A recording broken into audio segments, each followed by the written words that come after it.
So DeAnna, in one sentence or two, regenerative agriculture is better food for people and animals.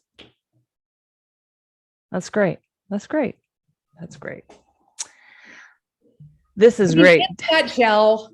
No, it is. There's a million other things it does. Right. But right. We are boiling it down to why it really matters.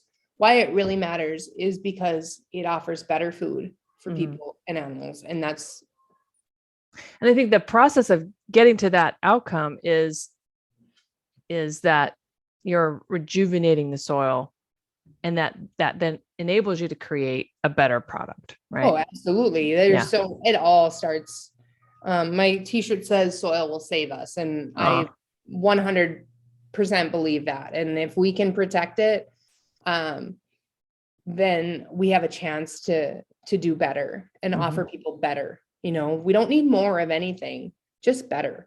And I think that regenerative agriculture checks those boxes when we're talking about minimizing tillage, minimizing soil disturbance, minimizing your use of fertilizers, and reducing all of the chemicals and things like that. I think that they all check off boxes towards better food, right?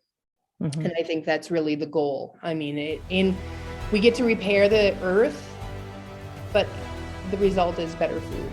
Like that's